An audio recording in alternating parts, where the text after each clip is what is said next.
Mesdames et messieurs, amis de la nature, bonjour. C'est votre magazine environnemental Objectif Vert. Merci de vous joindre à nous. Pour ce numéro de votre magazine Vert, nous allons nous attarder sur la question de l'agriculture durable. Mais pour en savoir plus, je vous invite à suivre les sommaires et c'est en images. Dans Objectif Vert d'aujourd'hui, vous suivrez l'entretien avec le point focal RDC du programme détaillé pour le développement de l'agriculture africaine. Après les incendies qui ont embrasé l'Amazonie et les bassins du Congo, vous suivrez dans votre magazine les réactions des acteurs environnementaux de la société civile. Également dans ces numéros de votre magazine, l'alerte de la société civile sur la disparition de certaines variétés d'arbres. Et enfin, vous suivrez l'actu environnement. A tout de suite, suivez les développements de tous ces titres.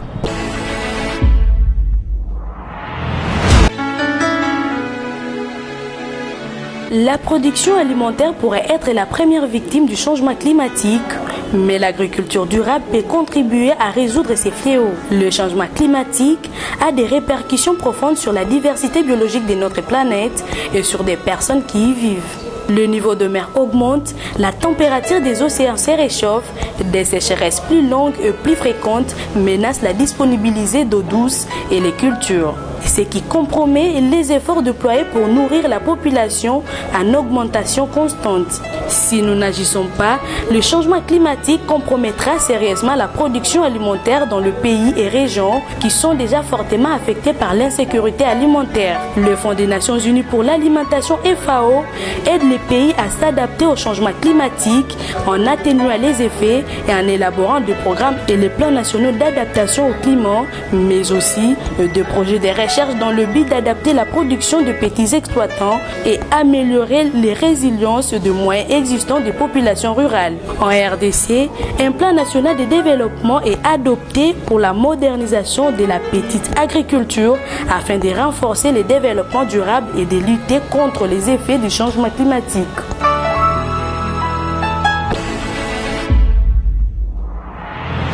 L'agriculture est considérée à ce jour comme l'un des moyens pouvant permettre de résoudre la question de l'insuffisance alimentaire au niveau mondial, africain, mais également ici en RDC. Promouvoir un environnement propice au développement du secteur agricole, c'est l'une des missions qui s'est assignée le programme détaillé pour le développement de l'agriculture africaine. Un programme mis sur pied depuis Malabo en 2003 et également représenté ici en RDC. Et pour en savoir plus sur ce programme, je vous invite à suivre cet entretien que nous a accordé son point focal, Messier Donald Kabamba. Suivez. Mesdames et messieurs, merci de vous joindre à nous pour le compte de ce magazine environnemental qui s'attelle aujourd'hui sur le programme détaillé pour le développement de l'agriculture africaine. Pour comprendre ce que c'est que ce programme panafricain, nous allons en parler aujourd'hui avec le point focal pays, en la personne de M. Donald Kabamba. Je vous rappelle qu'il est non seulement point focal pays de ces programmes au niveau continental, mais également il est ici au niveau de la RDC conseiller en charge de suivi, évaluation, projet et partenariat au ministère national de l'agriculture, pêche et l'élevage. Monsieur Donald, bonjour. Bonjour. Dites-nous un peu ce qu'on peut comprendre de ces projets ou de ces programmes que vous pilotez ici en RDC. Le programme détaillé pour le développement de l'agriculture en Afrique définit les cadres de la politique de l'Afrique pour la transformation de l'agriculture, la création des richesses, la sécurité alimentaire et la nutrition, la croissance économique et la prospérité pour tous. Alors, d'après les informations à notre possession, ce programme a vu le jour depuis le sommet de Maputo en 2003. Plus tard encore, avec le sommet des chefs d'État à Malabo en 2014, les États se sont convenus, les chefs d'État donc se sont convenus pour allouer 10% de leur budget national au secteur agricole. Qu'en est-il de cette décision-là ici en RDC? Oui, effectivement, c'est pour ça que nous sommes là. Les chefs d'État de l'Union africaine avaient déclaré, s'étaient engagés à allouer au moins 10% du budget national à l'agriculture pour le développement de l'agro-industrie, de l'agroalimentaire. Et ici chez nous, effectivement, nous travaillons pour renseigner tout ce qu'il y a à renseigner sur l'agriculture avec grand A. Ce n'est pas seulement l'agriculture Machamba, c'est l'agriculture, c'est l'élevage et tout ce qu'on peut faire comme pêche et élevage. Alors, il y a une partie lobbying qu'on doit faire. Donc on doit rappeler déjà, nous serons avec l'équipe PDDA pays devant l'Assemblée nationale pour essayer de demander au patron budgétaire de la RDC pour allouer les 10% à l'agriculture. On va rappeler au chef de l'État, parce qu'en ce moment-là, il n'était pas là, hein, ses pairs avaient décidé et il va endosser cela et allouer l'argent de 10%. Monsieur Donat, actuellement, le budget réservé à l'agriculture dans notre pays est de même pas 1%, à ce que je sache, n'est-ce pas? Pensez-vous qu'il va partir de moins 1% à 10%? Pensez-vous que cela est-il possible? C'est un problème de volonté politique. Il a dit, quand on parle des social, nous voulons qu'il parle directement de l'agriculture. Et les social n'ira bien qu'avec l'agriculture.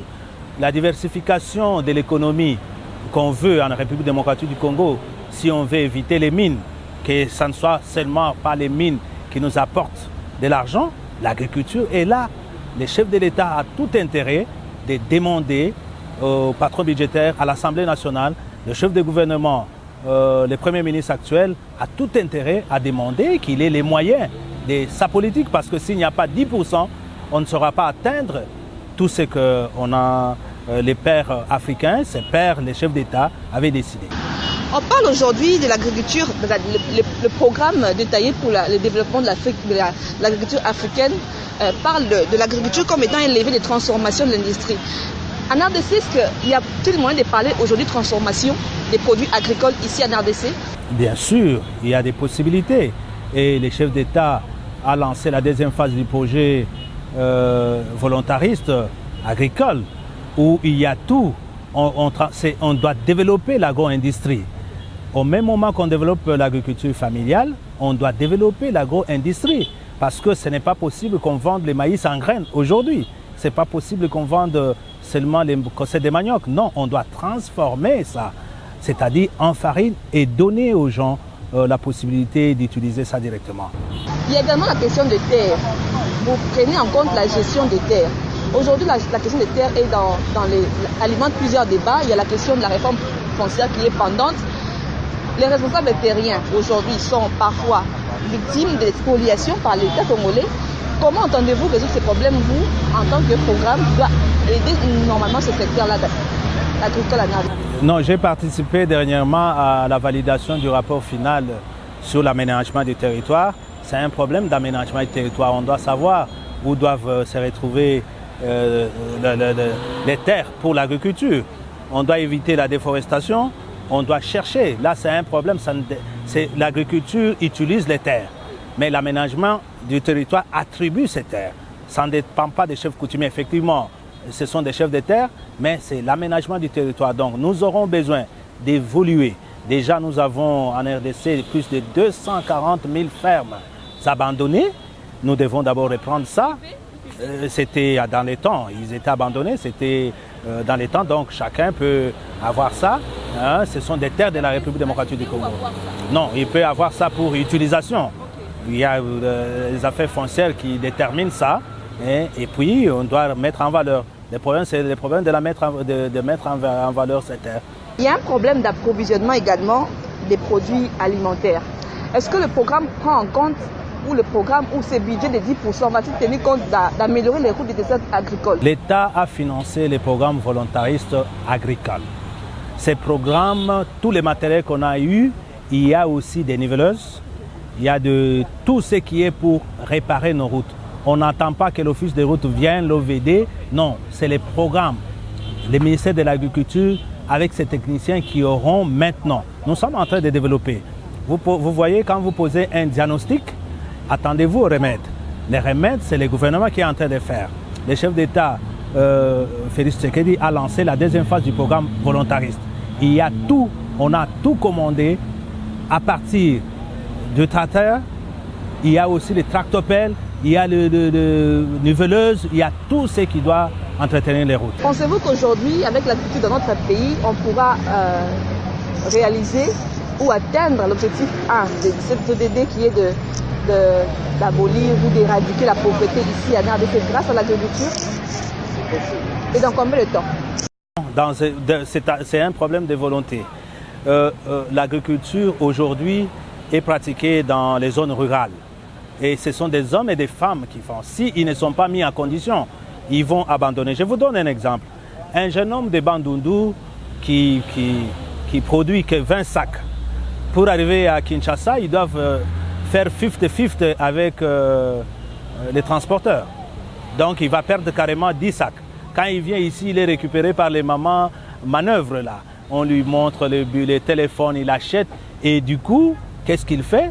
Il perd tout son argent, il ne sait pas rentrer dans les Bandundu, on les voit ici. C'est-à-dire la ville qu'il a attirée ne lui donne pas du travail et il devient chômeur. Et nous perdons.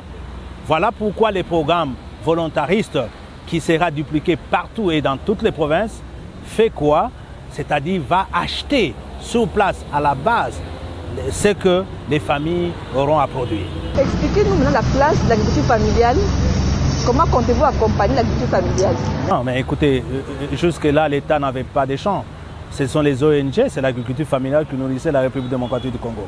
Mais maintenant, on a besoin que les Congolais mangent suffisamment et qu'on ait beaucoup plus en réserve pour exporter. Parce qu'ailleurs, dans d'autres pays, on nous maudit parce que nous ne savons pas les nourrir.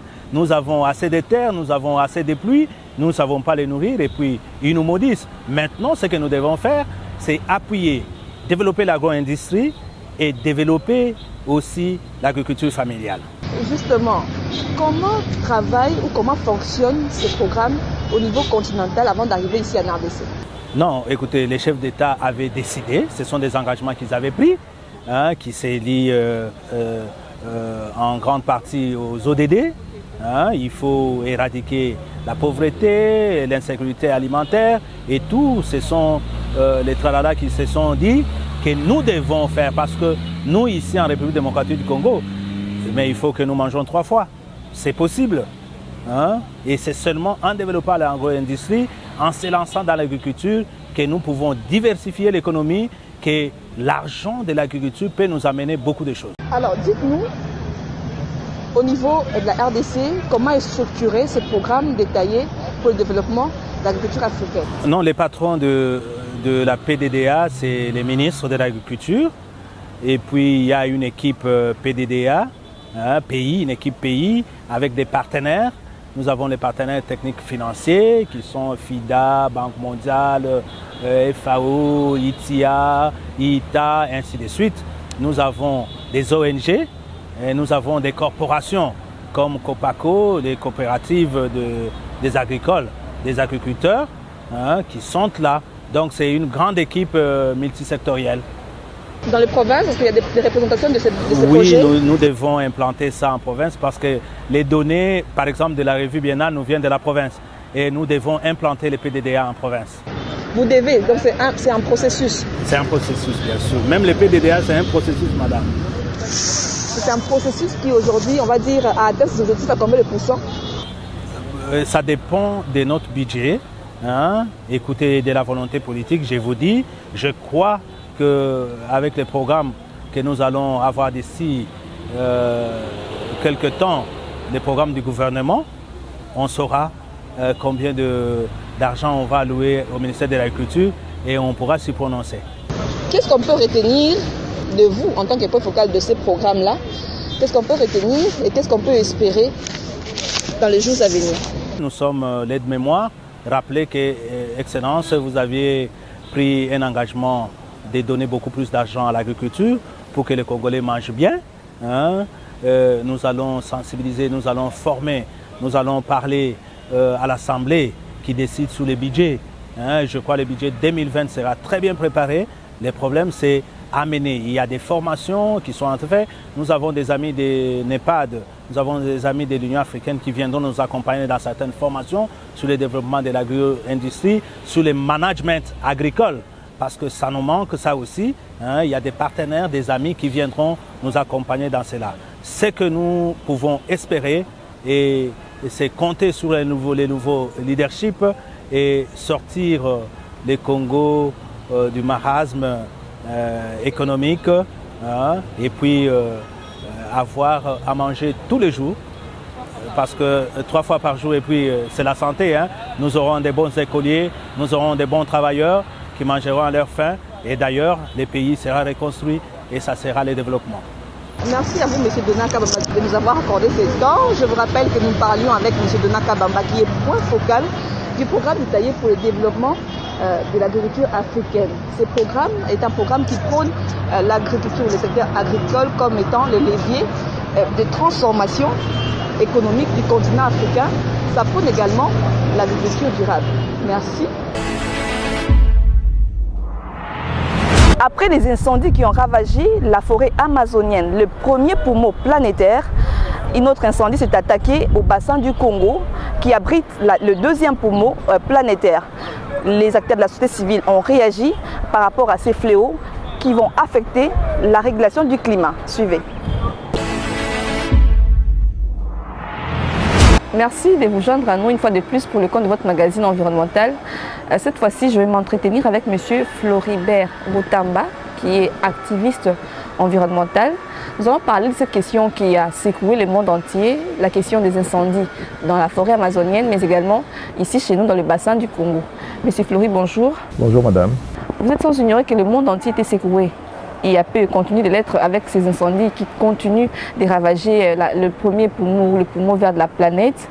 Quel est l'impact de cet incendie sur la régulation du climat mondial? C'est un problème hyper sérieux, madame, vu que le monde a 3 poumons, celui de Mekong, du bassin du Congo et celui de l'Amazonie. Et quand un poumon est malade, tout le corps est malade. Et donc, il y a énormément d'émissions de gaz à effet de serre, notamment le CO2, ce qui va augmenter l'effet de serre et qui risque aussi d'avoir une incitation sur la régulation du climat. Donc, il y aura des effets sur le climat. Mais c'est fait pour des raisons peut-être particulières. Il y a des besoins en espace culturel, notamment pour le soja et aussi pour l'élevage. Et donc, c'est une situation assez préoccupante. Il faut prendre des mesures pour justement trouver des réponses pour cela. Je pense qu'au niveau de G7, il y avait une proposition d'un appui, mais aussi le Brésil lui-même est en train de faire un travail, ainsi que la Colombie, parce que la Colombie aussi est touchée par ces mêmes phénomènes. Et donc, il y a de quoi trouver des réponses au niveau de l'espace de l'Amazonie, mais même au-delà de l'espace d'Amazonie pour endiguer ces problèmes. La quantité de CO2 qui a été libérée, y a-t-il moyen de la contenir après? Est-ce qu'il y a des solutions qui peuvent limiter, comme on dit, les dégâts? Bon, est-ce qu'il y a des solutions pour limiter les dégâts? Il faut d'abord éteindre le feu. Ça, ce serait la première solution. La deuxième, c'est le programme du pays. À une certaine époque, le Brésil avait pris des résolutions parce qu'il avait constaté que son pays perdait son couvert forestier. Ils ont mis en place des mécanismes à la fois au niveau scientifique, que ce soit au niveau des communautés. Ils avaient ouvert une banque avec des moyens conséquents pour pouvoir donner des financements à toutes les communautés pour faire de la reforestation. Et donc, les couverts forestiers avaient repris et on voyait qu'ils avaient renversé la tendance. Et maintenant, bon, il y a une autre politique, vous avez un autre homme de politique, il y avait des problèmes comme celui-là, il faut trouver des solutions, mais ils ont des solutions, parce qu'ils l'ont déjà fait auparavant. Ok. Alors, après l'Amazonie, c'est les bassins du Congo qui ont été touchés par le même problème, le problème de l'incendie. Cette fois-ci, on indexe les causes endogènes, on indexe les pratiques agricoles qui ne sont pas toujours, on va dire, catholiques. Comment faire aujourd'hui pour concilier le besoin de conserver ces forêts-là, parce que c'est le deuxième poumon quand même planétaire, mais également permettre à ces communautés, c'est-à-dire les peuples autochtones et toutes ces personnes qui vivent et qui dépendent de ces forêts-là? Bon, la situation pour le feu de forêt, c'est une situation annuelle, hein. Elle est continue. Elle ne stoppe pas, c'est pas parce qu'on a maintenant au Brésil que ça reprend au Congo ou ailleurs, c'est continu. Chaque bassin a son problème et même au-delà de ces 3 bassins-là, il y a des problèmes au niveau de l'Europe, de l'Amérique. Pendant un certain temps, on voit dans nos émissions de télé, on voit comment les forêts brûlent. Donc c'est une situation qui vient avec la saison. Quand la saison devient la saison sèche, pour l'Afrique, si je prends les cas ici où l'agriculture itinérante sur brûlis est une technique culturelle utilisée par les communautés, lorsque c'est la saison de préparation des terres pour la grande saison agricole, qu'est-ce qui arrive? C'est qu'on brûle justement pour préparer le terrain. Mais il y a d'autres moyens pour le faire. Il y a ce qu'on appelle l'agriculture durable, qui est souvent une opportunité de maximiser sur l'espace assez réduit, où on fait à la fois, on met plusieurs semences de plusieurs espèces. Notamment, on peut mettre, par exemple, je donne un cas typique, vous pouvez avoir une portion de votre maïs une portion de votre arachide, une portion de telle ou telle autre plante ou vos arbres fruitiers. Donc vous n'avez pas besoin d'ouvrir chaque fois un hectare pour chaque activité. C'est pour permettre de varier justement. Mais ça vous permet de mettre dans un espace assez réduit et aussi en utilisant des semences améliorées où on maximise sur la production. Vous avez l'espace est réduit mais la quantité de la récolte est beaucoup plus importante. Mais est-ce que les communautés sont suffisamment informées par rapport à ces nouvelles techniques? Je crois qu'il y a plusieurs programmes au niveau du ministère de l'Agriculture et de ses partenaires et ils travaillent avec certaines communautés cibles. Et même nous aussi, nous avons travaillé dans ce secteur. Donc là, il y a des opportunités. Mais ce n'est pas simplement ça le problème. En ce qui concerne le feu, il y a aussi la carbonisation, il y a aussi la chasse. Hein, dans le Congo central ou dans les Bandundu, l'ancien Bandundu, on brûle des savanes pour faire la petite chasse à certains petits gibiers. Donc c'est un problème très très sérieux. Il y a aussi des gens qui brûlent la savane ou une partie de forêt par plaisir. Ça c'est il y a aussi par à condamner. Oui, il y a dans les codes forestiers, il y a des articles qui prévoient cela. Lorsqu'on met le feu dans la forêt, il y a des condamnations, il y a des amendes à payer. Donc, forestier est-il vulgarisé? Est-ce qu'il est connu du grand public? Justement, c'est la responsabilité. On dit ceci que nous n'est censé ignorer la loi. Donc, c'est à nous de nous procurer ce code et de pouvoir regarder, mais aussi, c'est aussi à des acteurs de terrain de pouvoir faciliter la vulgarisation de ces documents auprès des utilisateurs au quotidien. Alors dites-nous, en votre qualité d'acteur environnementaliste, qu'est-ce que vous proposez justement au gouvernement congolais pour prévoir les éventuels débordements de forêt? Disons, lorsqu'on fait l'analyse des causes liées au changement climatique, on s'est dit que pour nous, l'Afrique, c'est la déforestation. Et donc, qu'est-ce qu'on fait? Il a été diligenté des études pour analyser les moteurs directs et indirects de la déforestation chez nous. Et parmi ces moteurs directs, vous avez le feu de brousse, vous avez aussi des causes sous-jacentes, vous avez la pauvreté. Donc la vraie cause, en fait, c'est la pauvreté.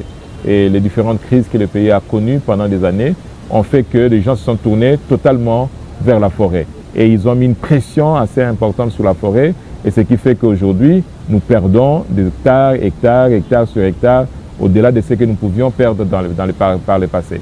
Et aussi, il y a la croissance démographique, dont le pays ne cesse de croître en termes de population.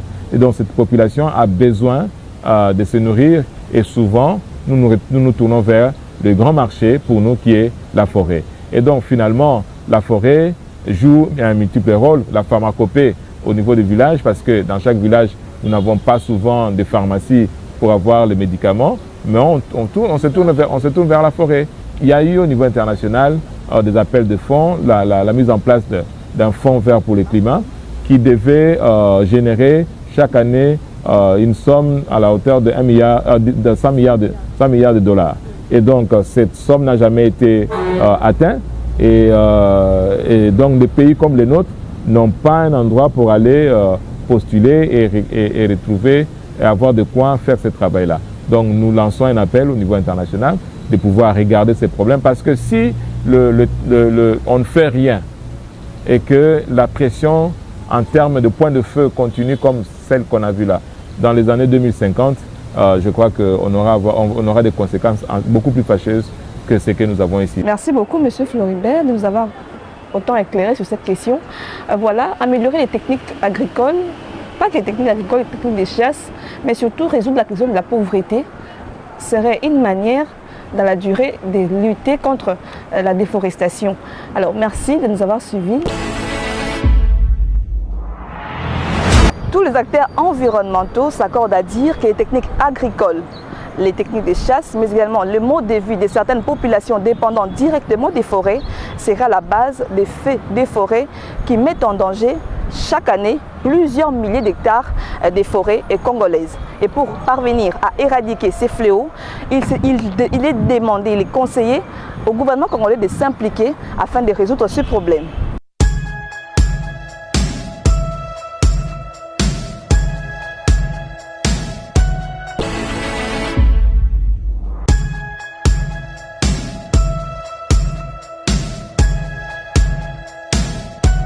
nous sommes en face de...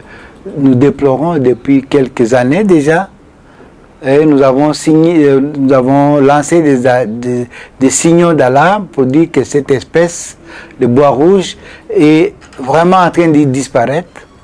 Il y a eu des mesures de préservation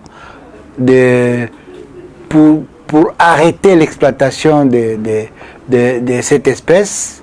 Malheureusement, faute de suivi, nous continuons à déplorer. Il ne se passe pas une semaine sans que nos amis de l'ex-Katanga nous envoient des images vraiment qui font très mal parce qu'il y a une coupe désordonnée et malheureusement l'exportation de cette espèce continue.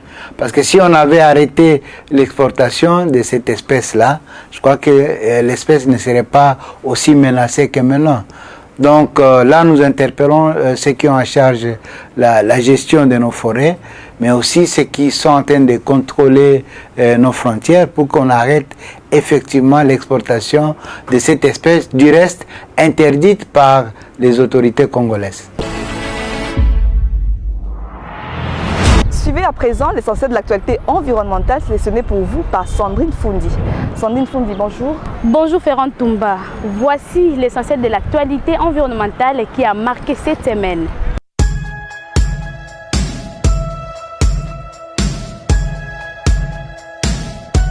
L'ONG internationale Greenpeace demande à l'Union européenne d'arrêter de soutenir par son inaction l'exploitation pétrolière dans le parc emblématique de la RDC. Il s'agit donc des parcs de Virunga et celui de la Salonga.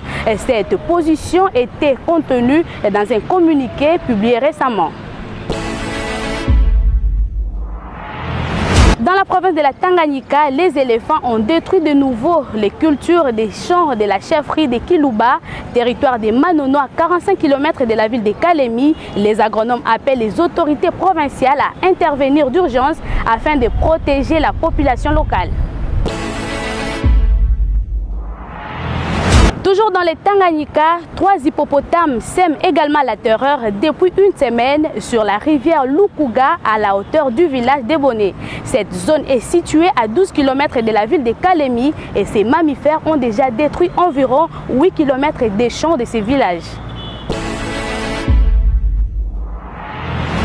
Et pour finir à l'international, sachez que le WRI a rendu public récemment un rapport martelant sur le pénurie en eau qui sont devenus monnaie courante à telle enseigne que près d'un quart de la population mondiale vivant dans 17 pays est aujourd'hui en situation de pénurie hydrique très grave.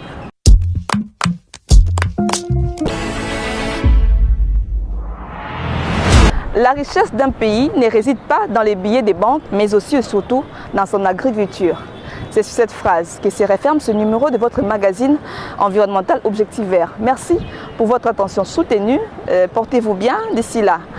Prenez soin de vous, mais surtout de votre environnement. Au revoir.